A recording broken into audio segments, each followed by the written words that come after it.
Hi, I'm Keri White, real estate agent in beautiful Los Angeles, and today on Keri TV, we are talking about the shift in the market. So stay tuned.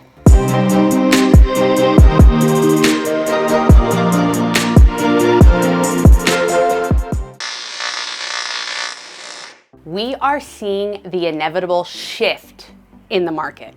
However, it's not what you think. The rapidly increasing sale prices have suddenly slowed down.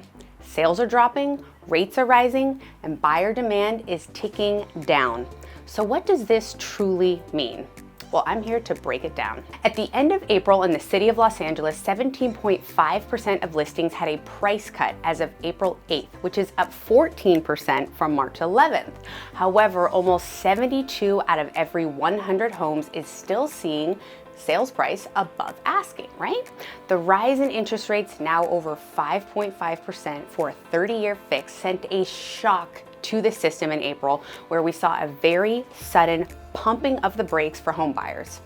After that shock subsided a bit, we saw buyers jump back into the market as of recent. Mortgage applications to purchase a home rose 5% last week compared with the previous week.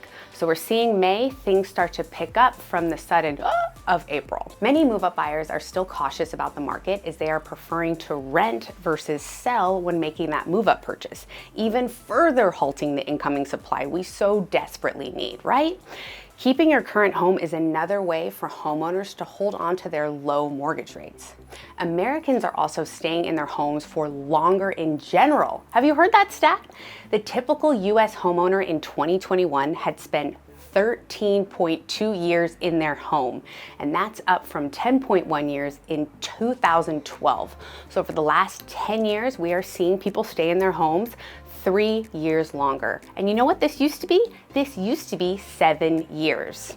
So it's wild to see people staying in their homes much longer, mostly due to this inventory crunch, right? Many homeowners haven't been selling because housing prices have surged so much that they're worried they won't be able to find a replacement home. That's not a good feeling, right? The rise in prices has helped homeowners build equity, but often not enough to afford the house they want next. And higher mortgage rates are now making that next move a little bit tricky. On the flip side, there's a lot of caution and worry in the market as sellers. Why? Because we've never in history seen anything like this market. We've also never in history had this many humans on the planet and this lack of new home building. However, many homeowners want to sell now because they're concerned that if rates keep going up, it will hurt home buyer demand and they'll have to drop their price. So they're cautious and scared. Rising interest rates are always a shock at first, but people still have to move. Some sellers will have to adjust their expectations on the increase of prices and understand on the purchase they may not be able to afford the same house they could have 2 years ago, right? So it's really important to look at expectations. So what about inventory? In 2020, the onset of the coronavirus pandemic, active listings in California began to contract rapidly. Obviously, nobody wanted anybody in their home.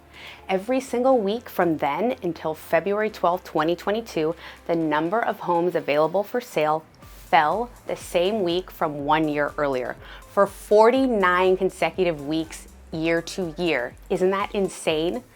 Last week though, active listings rose by 12.4% from the first week of May 2021, following a 12.5% increase from the week before. Woohoo! There are now more than 31,000 homes listed for sale across the state, which is the first time buyers have had this many options to choose from. Exciting news, right? 12% increases are an amazing thing. This is a great sign. Are we starting to see a return to normal? Well, 30+ offers on a home is not normal at all. Inventory has been a hot button in this market, and it's a great time for those discouraged buyers to now get back into the mix, right? But really, all this talk about interest rates, right? Has anybody been seeing constant information about interest rates rising? Well, let me really break it down for you. 3%, 4%, 5%. Most laugh it off and say, oh my gosh, these are crazy numbers. But if you really dig into the numbers, you'll see the impact on your payments and why it's so significant. At the same time, these rates are still historically low. Does anyone remember when financing at 5, 6, 7% was completely the norm, even 8%? We have been spoiled as a nation. The 30-year fixed mortgage APRs have increased by an average of 1.46 percentage points across all 50 states since January. In January, the average APR was 3.79%.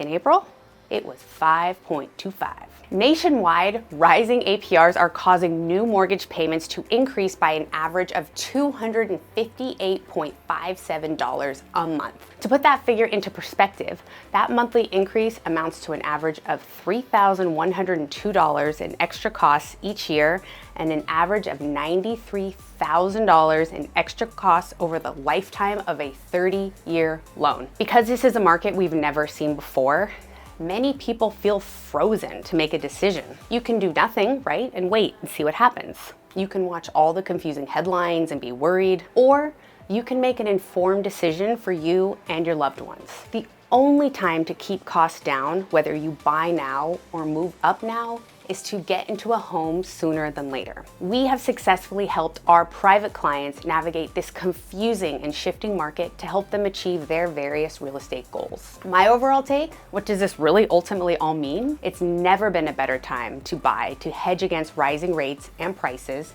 and it's never been a better time to discuss housing and building with your local government. And it's never been a better time than to work with an expert on the art of the move-up buyer in this shifting market. Thank you for watching, everyone. We will see you next time on Keri TV.